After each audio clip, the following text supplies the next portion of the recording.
This video is brought to you by my newest Patreon patron, Mavis from Million. If you'd like your video suggestions to get top priority, you can pledge to my Patreon for as little as $1 a month, but regardless, thank you for watching my content. So what is Nuisance? I don't know. It's a first-person puzzle exploration game where the puzzle is most often figuring out where the hell you're supposed to go. Also, you might be reading this title and be thinking, Apollo's opinions, didn't he fucking give up on that? The answer is yes. Kind of.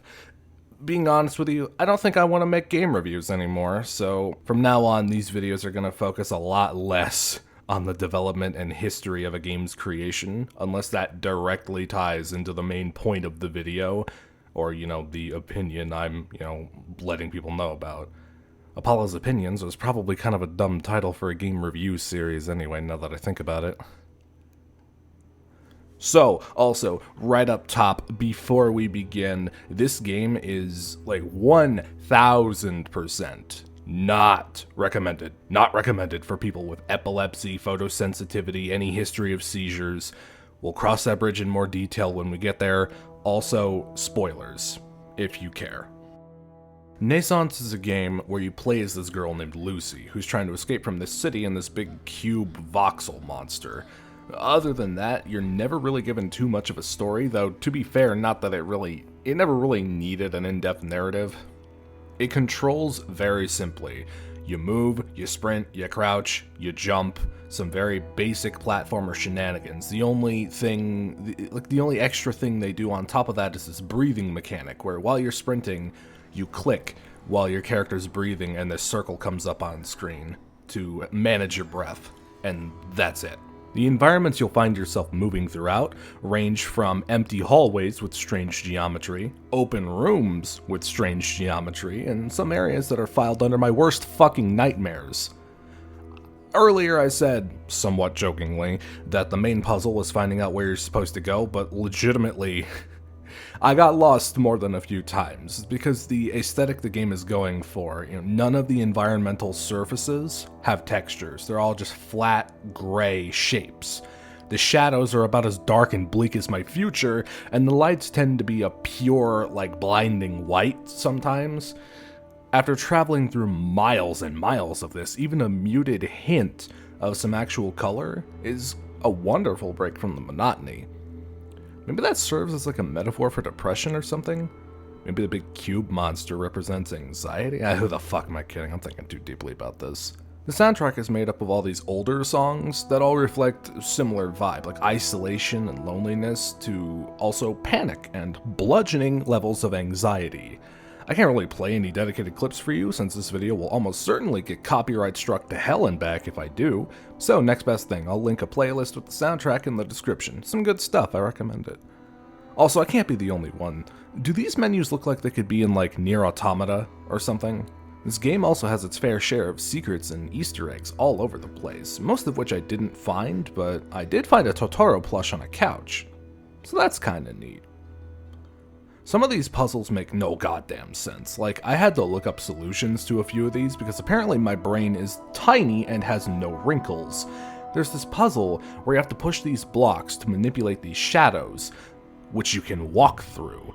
You have to do this in such a way to allow yourself to reach this second ladder on the far left side to reach a platform that lets you continue. Again, giving the game the benefit of the doubt. Maybe my brain is the size of a fucking sperm cell. Sometimes it sure feels that way, but I just wasn't getting it. I just could not understand it. I did not find this out on my own. I had to Google the solution.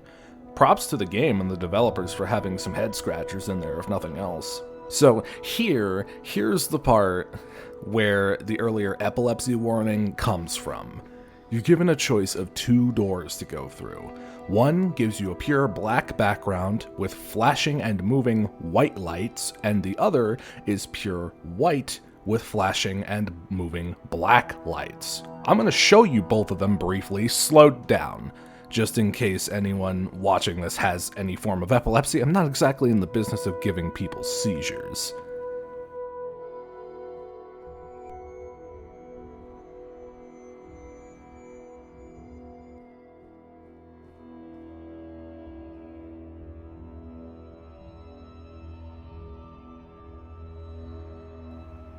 Jesus, what the hell were they thinking when they made this part? This idea kind of works in concept, just fuck, please, tone it down. And then, not even 10 minutes later, you enter this room that made me laugh, because once the walls and the floor started bubbling, I could only think, The tomb. It's a pretty fucking cathartic moment after getting frustrated at some of these damn puzzles and experiencing a genuine fear response, but the catharsis didn't last for very long. Soon enough, you get to this point where the way forward is very clearly the staircase leading up into pitch blackness. I'd try walking up the stairs, and after a little bit I'd fall off. And this happened more than once, so this is making me think, well, maybe the real way forward is somewhere else. As it turns out, the stairs are the right way to go. I was just walking up them at a slight angle, and I didn't know I was. Combine that with the lack of guardrails and really the lack of OSHA compliance anywhere in this abandoned city, and you probably have the one section where I got the most straight up irritated. It's just a straight staircase at about a 45-degree angle, but you can't see anything in front of you. You want to know the worst part? The thought of increasing the gamma, the brightness, to help me get past this part never entered my brain once. I'm running out of tiny brain jokes, so let's just say that after all of that frustration and then realizing that, oh duh, that would help, that's the type of thing that really burns my beans. It really steams my carrots, if I may be so bold. Then you get to this part where you exit the city, briefly, to find yourself in this big open desert. I'll be honest with you, I didn't spend much time here. At this point, I was just kind of wanting to be done, steamed carrots and all. There's a lot to see in this expanse, to be fair. If you play the game for yourself, be sure to look around, see what you can find. I hear there's even an optional puzzle and a 2001 A Space Odyssey reference. The way out of the desert kind of goes against what the game has taught you up until this point.